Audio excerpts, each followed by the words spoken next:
આપ સર્વોને હેતપૂર્વક જય શ્રી સ્વામિનારાયણ। આજની સત્સંગ કથા વાર્તા નિજ મંદિર સાવરકુંડલા। આજની સત્સંગ કથા વાર્તામાં આપણે ચરિત્ર કથા અંતર્ગત ગામ કુંડળના રાઈબા નામના બાઈની શુરાતન ભરી વાતો ને સત્સંગનો દ્રઢતાપૂર્વક પક્ષ રાખ્યાની પ્રસંગ વાર્તા સાંભળશું। એક દિવસ શ્રીજી મહારાજ સભામાં સંતો હરિભક્તો સાથે બેઠા હતા। ત્યારે શ્રીજી મહારાજ સત્સંગનો દ્રઢ પક્ષ રાખવાની વાતો કરવા લાગ્યા। તે ઉપર ગામ કુંડળના રહેવાસી રાઈબા નામના બાઈની વાત કહી। તે રાઈબાઈને એક હાથીયો અને બીજો રામ અને ત્રીજો મામીયો આ નામે 3 પુત્રો હતા। કારિયાણીના દરબાર માંચા ખાચર ભાવનગરના રાજા સંગાથે બારવટે નીકળ્યા। આ વાત જાણીને રાઈબાએ સત્સંગના પક્ષને લીધે પોતાના 3 દીકરાને અને પોતાના ગાડામાં ઘર સામગ્રી ભરીને ભક્તોત્તમ માંચા ખાચર સાથે બારવટે નીકળ્યા। તેને જોઈને માંચા ખાચરે કહ્યું કે, બહેન, તમે કેમ આવ્યા?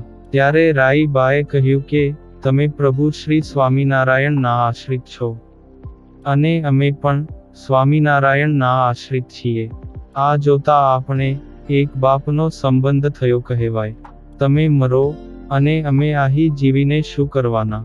આવી રીતે પક્ષ લઈને માંચા ખાચર સાથે તે બાઈ પણ નીકળ્યા। તે ફરતા ફરતા એક ભાવનગર રાજ્યનું ગામ હતું। તે ભાંગવાનો રાત્રિએ મનસૂબો કર્યો।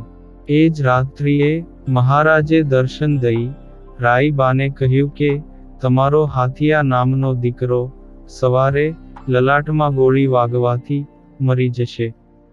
તે એને અમે ધામમાં લઈ જઈશું। એમ કહીને મહારાજ અંતર્ધાન થઈ ગયા। પછી તો રાઈબાઈએ સવારે ઉઠીને હર્ષાતિશયથી દાળ ભાત કંસાર કરીને 3 દીકરાઓને સાથે જમવા બેસાડ્યા। તે વખતે હાથીયાને કહ્યું કે, આજે મારે હાથે છેવટનું ખૂબ જમો। આજ તો તમારે ધામમાં જવાનું છે, તો સામે મુખે મરજો, પણ મારા ધાવણને લજવી પાછો પગ ધરશો નહીં। સૌ કોઈ, બાયડી, છોકરા, ગામ ગરાસ સારું મરે છે। આ તો સત્સંગના પક્ષ માટે મરવાનું છે, એથી ભગવાન ઘણા રાજી થશે। ઇત્યાદિ પોતાની માતાના શુરાતન ભર્યા વચનો સાંભળીને હાથીયો બોલ્યો કે, માતા, તમે કાની ચિંતા કરશો નહીં। મરવાનું તો સર્વ કોઈને છે, પણ સત્સંગીના પક્ષ માટે મરાશે એ તો બહુ મોટી વાત છે। એમ નિધડકપણે કહીને વળી કહ્યું કે, માતા, તમે મારા ઉપર રાજી રહેજો। પછી જમીને ચડું કરી ઢાલ તરવાર બાંધીને ઘોડીએ સ્વાર થઈ ગયા અને ત્યાં લડતા લડતા કપાળમાં ગોળી વાગવાથી દેહનો ત્યાગ થતા શ્રીજી મહારાજ પોતાના ધામમાં તેડી ગયા। ને જે ઘોડી હતી તે ત્યાંથી જ્યાં મુકામ હતો ત્યાં એકલી આવી। તેને જોતા જ રાઈબાએ કહ્યું કે, તું ખરી બહાદુર, એમ કહીને શાબાશી આપી। પછી તેને પાણી પાયું અને ખરેરો કર્યો ને ખીલે બાંધી 1.25 મણ સાકર મંગાવીને સહુ કોઈને વહેંચી। એમ બહુ ઉત્સાહ જણાવ્યો। આ સમયે માંચા ખાચર આવ્યા અને રાઈબાઈને કહ્યું કે, તમારો દીકરો મરી ગયો તે બહુ ખોટું થયું। એમ કહીને બહુ જ દિલગીરી જણાવવા લાગ્યા।